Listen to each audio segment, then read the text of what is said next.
Hi అండి, welcome to కేదార్స్ kitchen channel. ఈరోజు నేను వీడియోలో అరటికాయతో చివడా రెసిపీని చూపించబోతున్నానండి. ఈ రెసిపీ ఎంతో అద్భుతంగా ఉంటుంది. పిల్లలకు బేకరీ ఫుడ్ తినాలనిపించే బదులు ఇంట్లోనే తయారు చేసి పెడితే ఈ రెసిపీ చాలా బాగుంటుందండి. దీని కరకరలాడే స్వభావము, మసాలా ఘాటు, డ్రై ఫ్రూట్స్ రుచికి మీ నాలుకకు కట్టుబడి చేస్తాయి. సో మరి నోరూరించే ఈ అరటికాయ చివడాను తయారు చేయడం ఎలా అనేది వీడియోలోకి వెళ్ళిపోదామా. ముందుగా నేను 3 అరటికాయలను ఇలా తీసుకొని వీటిని ఎడ్జెస్ని ఇలా తీసేస్తున్నాను. ఆ తర్వాత నేను ఇలా చెక్కు తీసుకుంటున్నానండి. పీలర్తో చెక్కంతా ఇలా రిమూవ్ చేసేసుకుంటున్నాను. ఆ తర్వాత నేను మొత్తం చెక్కు తీసేసుకున్నాను కదా.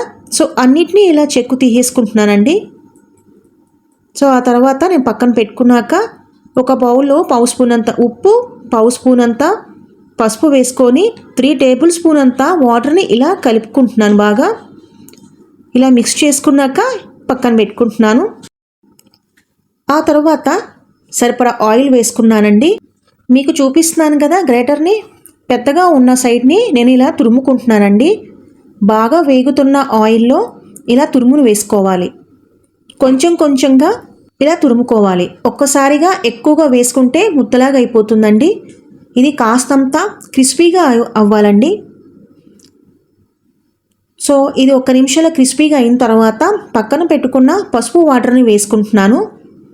పసుపు ఉప్పు కలిపి పెట్టుకున్నాం కదా, అది ఒక్కసారి ఇలా వేసుకున్నానండి. ఎందుకంటే ఇలా వేయడం మూలంగా చివడాకు కలర్ అనేది వస్తుంది. ఇప్పుడు క్రిస్పీగా అయిపోయింది కదా, ఇప్పుడు నేను ఫిల్టర్ చేసేసుకుంటున్నాను.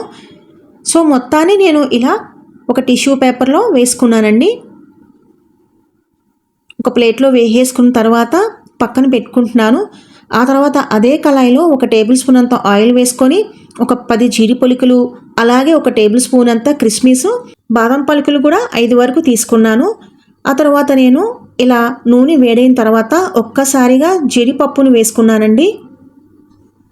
ఆ తర్వాత నేను బాదం పలుకులు కూడా ఇలా వేసుకుంటున్నాను. మీకు నచ్చిన డ్రై ఫ్రూట్స్ని మీరు యాడ్ చేసుకోవచ్చు. బాదం పప్పుని మాత్రం సగం వరకు కట్ చేసుకున్నానండి. 2 బద్దలుగా వేసుకొని అప్పుడు యాడ్ చేసుకున్నాను.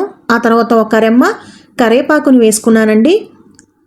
ఆ తర్వాత నేను 1 టేబుల్ స్పూన్ అంతా కిస్మిస్ని వేసుకొని ఇలా రోస్ట్ చేసుకుంటున్నాను. ఇలా పెద్దగా ఉబ్బిన తర్వాత 1 టేబుల్ స్పూన్ అంతా చాట్ మసాలా వేసుకున్నాను. అలాగే 1 టేబుల్ స్పూన్ అంతా కారం వేసుకుంటున్నాను. ఇదంతా ఒక్కసారి ఇలా మిక్స్ అయ్యేలాగా కలుపుకుంటున్నాను. చివరిగా నేను పక్కన పెట్టుకున్న చివడాను వేసుకొని ఇదంతా ఒక్కసారిగా ఇలా బాగా టాస్ చేసుకుంటున్నాను. గరిటతో మాత్రం కలుపుకోకూడదండి. గరిటతో కలుపుకుంటే చెదిరిపోతుంది కాబట్టి అలా టాస్ చేసుకుంటే సరిపోతుంది. ఆ తర్వాత మొత్తం రెడీ అయిపోయింది కదా. ఇప్పుడు నేను ఒక ప్లేట్లో తీసుకొని సర్వ్ చేసేసుకున్నాను. ఇది బాగా చల్లారిన తర్వాత ఏదైనా ఎయిర్టైట్ కంటైనర్ ఉన్న డబ్బాలో వేసుకుంటే మనకి చాలా రోజుల వరకు నిల్వ ఉంటుంది. ఈ సింపుల్ అయిన రెసిపీని తప్పకుండా ట్రై చేస్తారు కదా.